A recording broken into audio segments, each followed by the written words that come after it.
Estamos de volta, o Jornal Toda Hora está no ar e nós viemos para colocar você em dia com tudo o que está acontecendo no Brasil e no mundo.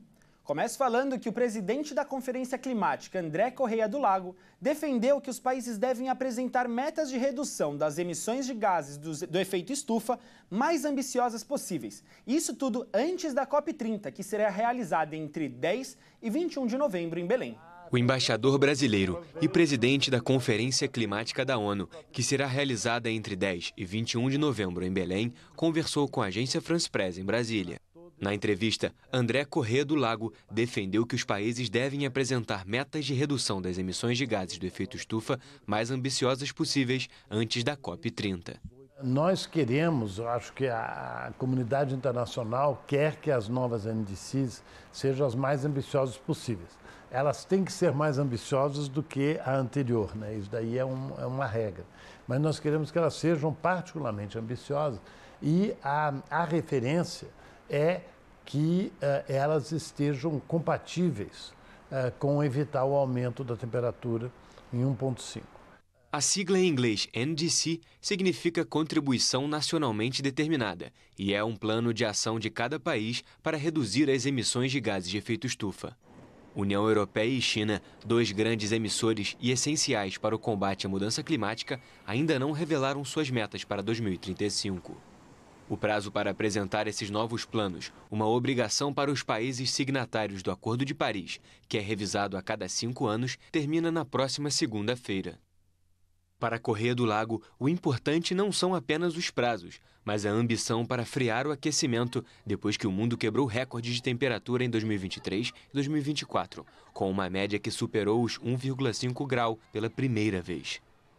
O objetivo último é chegar ao net zero, no caso do Brasil, em 2050. Então, esse processo pode ter caminhos que alguns considerariam tortuosos ou não em linha reta.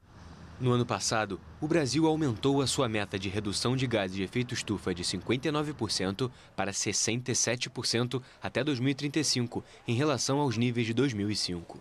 Washington, por sua vez, apresentou seu plano de redução de emissões em dezembro entre 61% e 66%, ainda sob o governo de Joe Biden.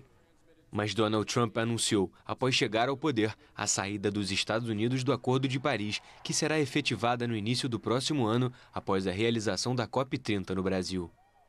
Os Estados Unidos, como é membro da convenção, há várias formas de dialogar com os Estados Unidos, com o governo americano, sobre isso. E existem também outros contextos nos quais nós falamos de mudança do clima com os Estados Unidos, que seja o G20, por exemplo, como aconteceu esse ano aqui no Brasil. De acordo com estimativas da Fundação Getúlio Vargas, é esperado um fluxo de mais de 40 mil visitantes durante os principais dias da conferência. Deste total, aproximadamente 7 mil compõem a chamada Família COP, formada pelas equipes da ONU e delegações de países membros.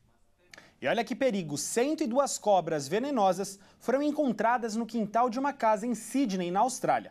A equipe se surpreendeu com a quantidade de filhotes após ser chamada pelos moradores. Uma equipe de caçadores de répteis australianos anunciou que encontrou um ninho de 102 cobras venenosas no quintal de uma casa na região de Sydney.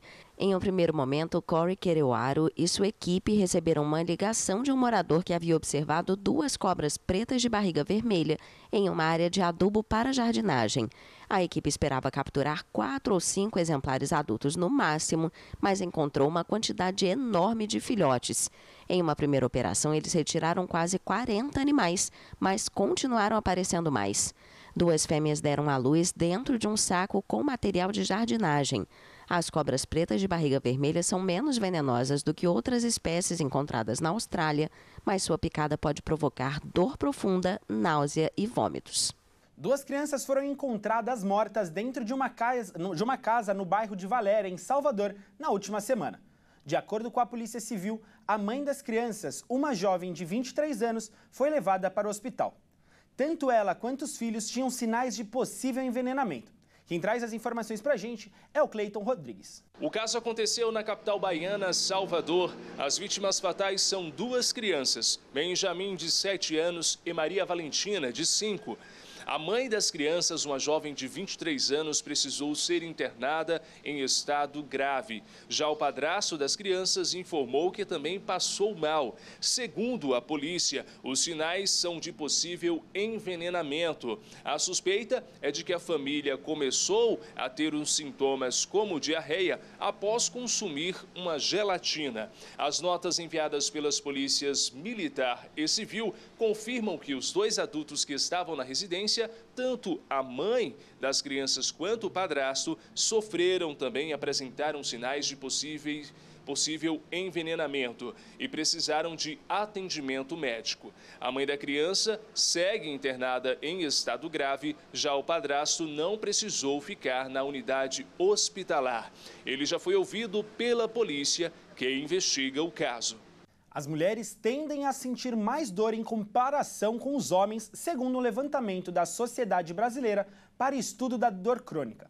Mesmo assim, a abordagem dos médicos costuma ser inadequada e desrespeitosa com as pacientes. A dor crônica é uma sensação constante, sem motivo aparente e que atinge pelo menos 20% dos adultos, especialmente as mulheres. Segundo a Sociedade Brasileira para o Estudo da Dor, esse fenômeno é complexo e envolve uma combinação de fatores biológicos, psicológicos e até mesmo sociais. O primeiro levantamento que explica essas diferenças são os hormônios femininos que influenciam a sensibilidade à dor, que varia de acordo com a fase do ciclo menstrual, ao contrário da testosterona, mais presente nos homens, que tem um efeito protetor. Além disso, algumas condições de dor crônica afetam muito mais as mulheres, como por exemplo a artrite e a enxaqueca. A complexidade dos ciclos hormonais também contribuem para condições dolorosas como cólicas menstruais, endometriose e dor pélvica. Apesar disso, os relatos de dor intensa não são levados tão a sério por profissionais da saúde, que tratam a causa do problema como psíquico ou inexistente. Mas a pesquisa vai para além das questões biológicas. Em muitas culturas, é comum que as mulheres expressarem suas dores e busquem ajuda médica, enquanto os homens são encorajados a esconder ou minimizar os desconfortos e evitam procurar um tratamento adequado até que a dor seja insuportável. Os pesquisadores alertam sobre a complexidade do assunto e reforçam a necessidade de buscar ajuda independente do gênero. Sempre é bom procurar um médico quando estiver sentindo dores. Bom, gente, por enquanto é só. O Jornal Toda Hora fica por aqui. Se por acaso você não tenha conseguido ver todas as reportagens, você pode ficar tranquilo, pois todos os nossos jornais vão para o YouTube. Mas olha só, a informação aqui na Hit TV não para. Já já, às 2h50, eu estou de volta com você com mais uma edição. Fiquem com Deus e até já. Tchau, tchau.